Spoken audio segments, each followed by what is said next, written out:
Gibb, and thanks for being with me today. Today I want to talk to you about digestive enzymes. And you might say, why do I need digestive enzymes? Doesn't my body digest my food on its own? And I would say there are some main reasons that you should use enzymes. And the first one is if you find that there's food particles in your stool, in your bowel movement. If you get bloating and gas, like pretty immediately after you eat. The other thing is if you start burping, because what burping is air coming from your stomach. And just remember, bacteria off gas, and when they're in your stomach, they actually ferment like alcohol or wine, whatever you're making, when they make those products. So, and the last thing is if your stools float. Because your stool should sink.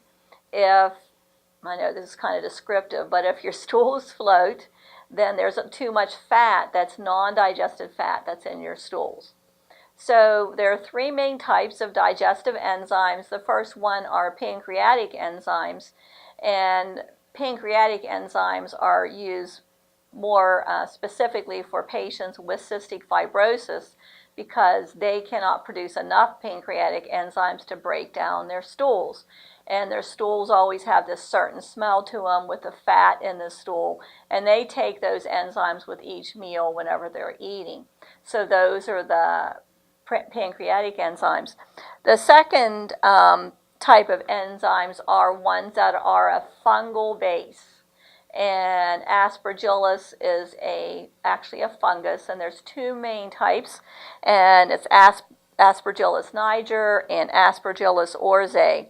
And these are new to the United States, but they've been used in Japan for over 50 years, and it actually just helps break those enzymes down in your food. And the one thing that's good about these enzymes, they do work in an acidic environment, where the pancreatic enzymes work in a more alkaline environment at pH of 8.0. But the fungal enzymes do work at a more acidic environment, and as you know, acid has a lower pH, and that's what they use those, in your stomach has a lot of acid in it. Unless you are taking proton pump inhibitors, PPIs, Nexium, things like that actually block the acid from being produced. And then you don't have enough digestive enzymes to break your food down. And then the third type of enzymes are plant-based, and that's what ours are. And there's bromelain, which is derived from pineapple stems, and papain, which is from green papayas.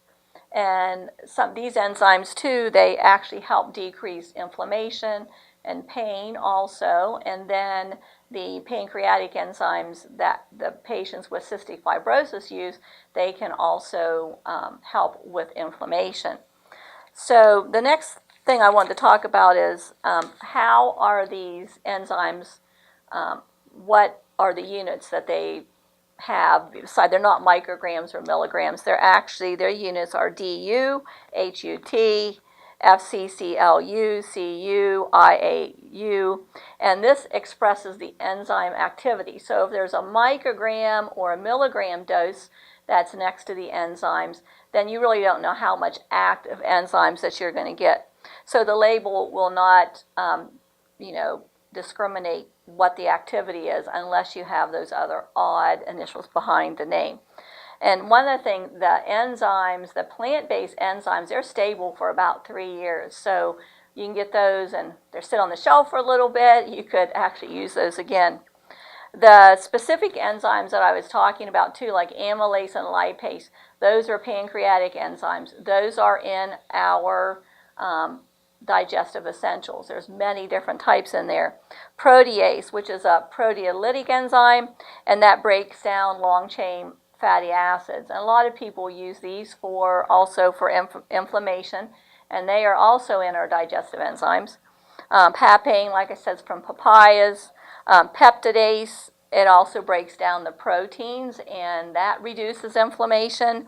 And cellulase are enzymes produced by fungus, bacteria, and protozoans. And so they are also in there. We have We have, it's called, Digestive Essentials. We have Vegizymes, which are very mild digestive enzymes.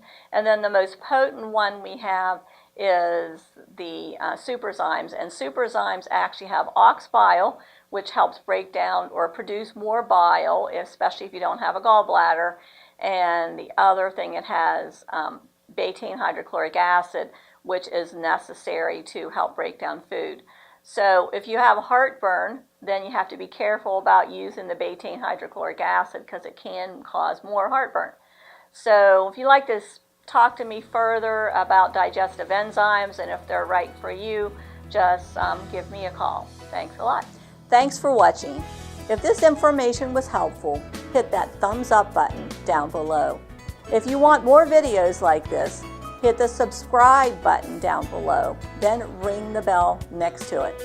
Also, if you know other people that you would want to share this link with, please do so, because I would love to help them on their journey to good health.